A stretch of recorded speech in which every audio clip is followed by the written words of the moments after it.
Isang mapagpalang umaga po mga kabayan. Welcome po muli sa ating panibagong update rito sa PNR, NSCR South. Dito po sa portion ng Santa Rosa City, Laguna mga kabayan. Yung kaharap sa ating kamera ngayon, dyan na po ito tayo, yung future new PNR station ng Santa Rosa City, Laguna.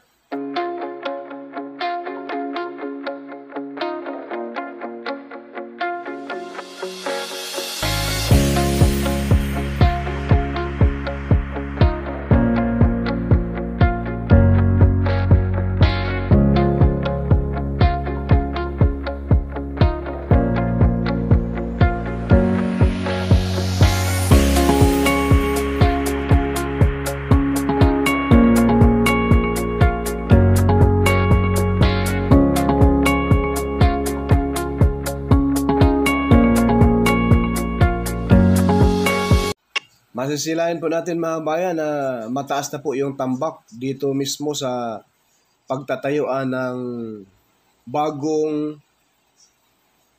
PNR station dito sa Santa Rosa City, Laguna mga kabayan. Dating palayan po yan dyan mga kabayan. Sa ngayon ay tinambakan na ng husto. At yan po ay kalagitnaan ng Santa Rosa Sports Complex at SM Santa Rosa.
Yung building na puti sa kabila mga kabayan, kaliwa, yan na po yung SM. Ang kanan, tingnan nyo naman mga kabayan, malapit lang, no? Pwede na siya lalagyan ng mismong tulay, overpass, no? Patawid sa SM and then rito sa mismong Santa Rosa Sports Complex.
So ayan po mga bayan, masisirain po natin yung mga dambuhalang hukay dyan.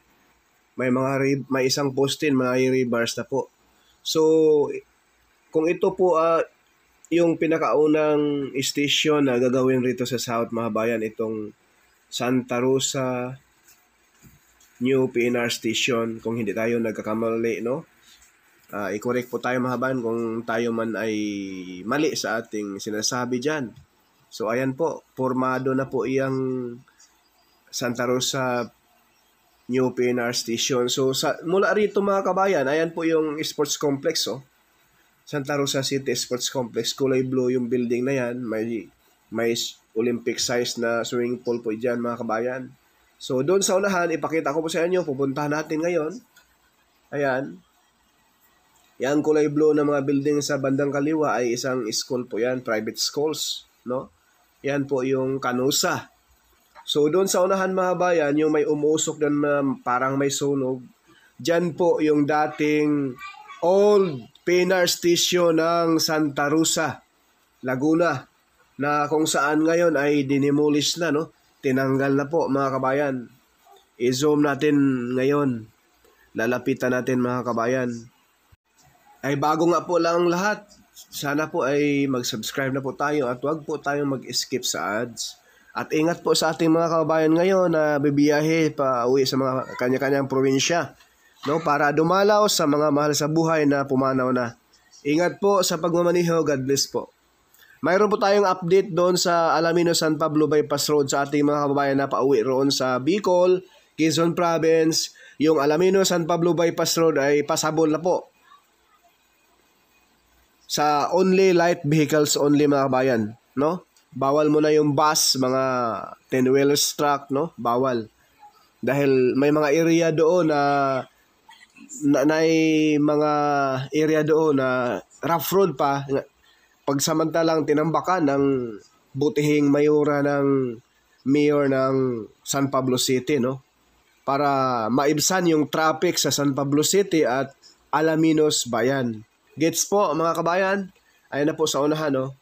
Yung may crane na yan, andyan po yung dating old PNR station ng Santa Rosa City, Laguna.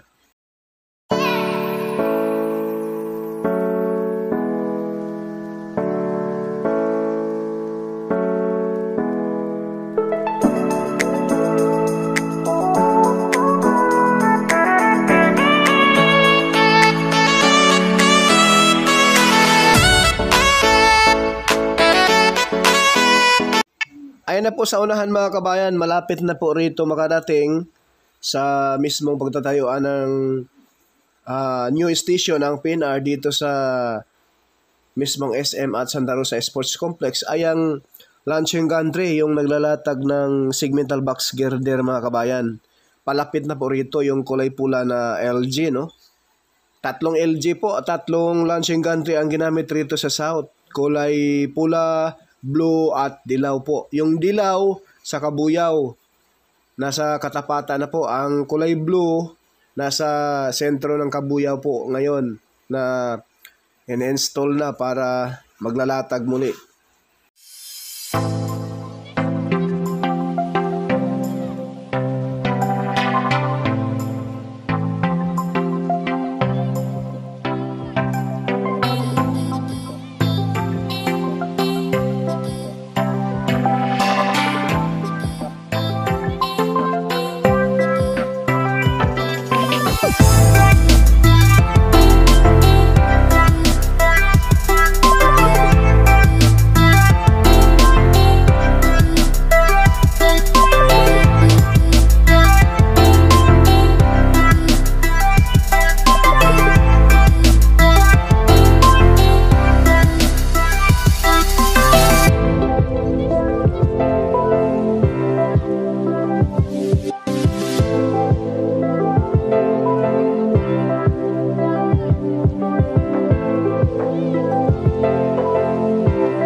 So, dyan po nakatayo mga kababayan, yung dating PNR station dito sa Santa Rosa City, Laguna. Yang may mga crane dyan, no? Na magbabaon na ng mga board pile dyan sa area na yan, mga kabayan. Ayan po. Pakiusap po, wag po tayo mag-skip sa ads, mga kabayan, no? Napakalaking tulong na po ni po kay Studio yan, at wag po tayong makalimot sa pag-subscribe po at follow sa ating FB page, no? Maraming salamat. God is good all the time. All the time, God is good. Ingat po sa mga biyahero. Sa araw Friday, no? October 31, 2025.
So yan lang muna mga kabayan yung ating latest update ngayong araw Friday, October 31 dito sa PNR NCR South, Santa Rosa City, Laguna. Maraming salamat!